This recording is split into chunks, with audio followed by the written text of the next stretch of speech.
नमस्कार दोस्तों, आपका स्वागत है।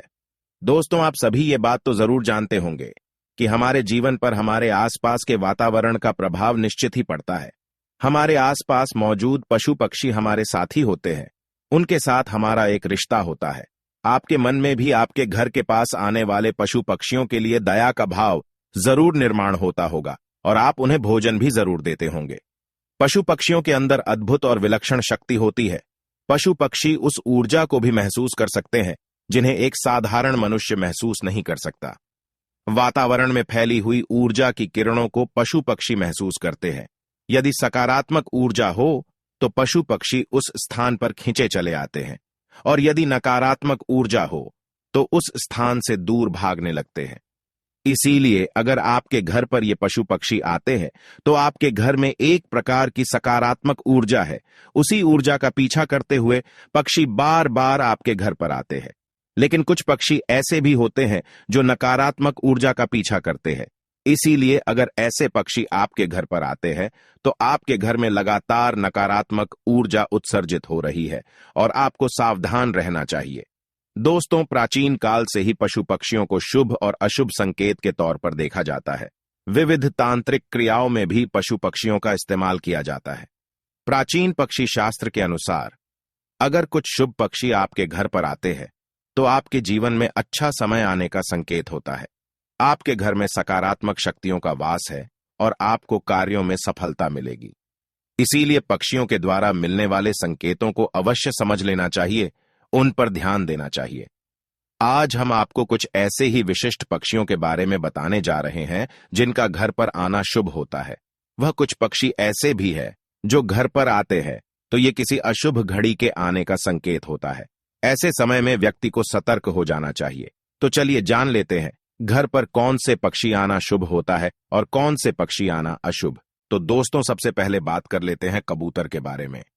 दोस्तों, जहां एक ओर सुबह सुबह घर में कबूतर दिखने या उसकी गुट्टर गूं के चलते प्रेम संबंध होने की मान्यता है, वहीं यदि शाम को कबूतर की गुट्टर गूं सुने तो ये घर में चोरी होने और लड़ाई झगड़े के होने का भी संकेत माना गया है। दोस्तों, इसमें कोई शक नहीं है कि कबूतर एक शांत पक्षी है, लेकिन धार्मिक मान्यताओं के अनुसार घर में कबूतर का आना अशुभ माना जाता है। इसलिए घर में कबूतर के घोंसले को सहेजने की बजाय आपको इसे अपने घर से फौरन हटा देना चाहिए, क्योंकि कबूतर का संबंध राहु से होता है। इसलिए कबूतर का घोंसला घर में नकारात्मकता लाता है और उस घर के लोगों को असफलताओं का सामना करना पड़ता है। दोस्तों, अब बात कर लेते हैं उल्लू के बारे में। दोस्तों, उल्लू माता लक्ष्मी का वाहन अवश्य है, लेकिन घर में इसका आना अशुभ ही होता है। धार्मिक मान्यताओं के अनुसार दिवाली के दिन उल्लू का आना शुभ माना जाता है। उस दिन यह देवी लक्ष्मी के आने का संकेत देता है, लेकिन अन्य दिनों में इसका घर में आना हानिकारक होता है। माना जाता है कि घर में उल्लू के आने से घर में नकारात्मक ऊर्जा का वास होता है और घर की उन्नति तक रुक जाती है। इसलिए घर पर या उसके निकट उल्लुओं का आना या बोलना महा अशुभ माना जाता है। यह भी कहा जाता है कि घर पर उल्लू का बोलना मृत्यु सूचक भी हो सकता है। यदि शाम को घर के बाहर पेड़ पर उल्लू बोले तो साल भर में किसी मित्र या संबंधी की मृत्यु हो सकती है।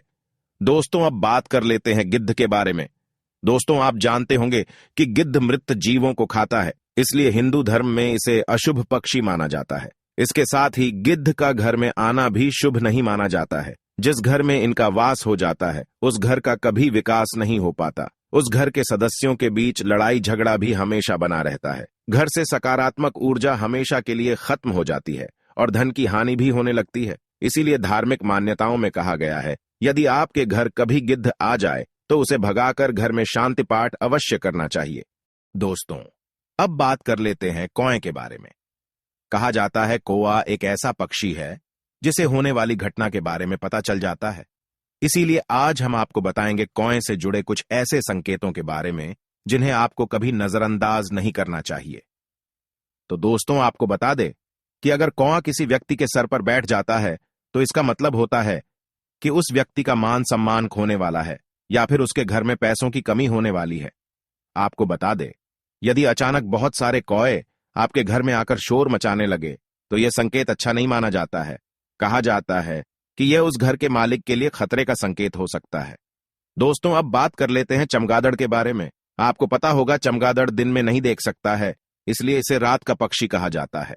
इसके साथ ही यह भूत प्रेतों की तरह उल्टा लटका रहता है, इसलिए धार्मिक मान्यताओं के साथ साथ शास्त्रों में घर में चमगादड़ का आना अपशकुन माना गया है। घर में चमगादड़ों का आना या घर के निकट मंडराना मृत्यु सूचक है। यद्यपि घर में चमगादड़ों का वास आपको मृत्यु तुल्य कष्ट दे सकता है, परंतु चीनी लोग इन्हें शुभ और भारी धनदायक मानते हैं। दोस्तों, अब बात कर लेते हैं छोटी चिड़िया या बुलबुल के बारे में। दोस्तों, आपको बता दें कि घर के निकट किसी चिड़िया का व्यवहार ही घर में घटने वाली घटनाओं को निर्धारित करता है। यदि चिड़िया आपके घर में या घर के निकट घोंसला बनाए तो यह सौभाग्य का चिन्ह है। भविष्य में कोई शुभ समाचार या उन्नति का अवसर प्राप्त होगा। परंतु रोगी के कक्ष में चिड़िया का आना तथा बिस्तर के पास बैठना मृत्यु सूचक है। दोस्तों, अब बात कर लेते हैं गौरैया के बारे में। दोस्तों, गौरैया का घरों में आगमन सदियों से भारतीय संस्कृति में शुभ संकेत माना गया है। इसके आने से जीवन में मधुरता आती है। जो विफल हुए कार्य होते हैं वह पूर्ण सफल हो जाते हैं। इसके साथ ही यह स्वस्थ पर्यावरण की सूचक भी है। बड़े बूढ़े लोग कहते हैं कि गौरैया घर में रहती है तो घर में सुख समृद्धि आती है। दोस्तों, अब बात कर लेते हैं चील के बारे में। दोस्तों, आपको बता दें, वैसे तो चील का संबंध मृत परिजनों से होता है, परंतु इसको आपको गलत नहीं समझना चाहिए। इसलिए अगर आपको अचानक या रोज चील घर के बाहर दिखने लगे तो यह समझें कि आपके पूर्वजों का आशीर्वाद आपके साथ है। तो दोस्तों, इस प्रकार से हमारे शास्त्रों में पक्षियों से मिलने वाले संकेतों के बारे में बताया गया है। क्या आपके घर पर भी ये पक्षी आते हैं? तो कमेंट में जय मां लक्ष्मी और जय श्री कृष्ण जरूर लिखें। उम्मीद है आपको यह जानकारी अच्छी लगी होगी। वीडियो को लाइक करें और चैनल को सब्सक्राइब करें ताकि ऐसी ही आध्यात्मिक जानकारी आपको प्राप्त हो। आज की प्रस्तुति में बस इतना ही। आपका धन्यवाद।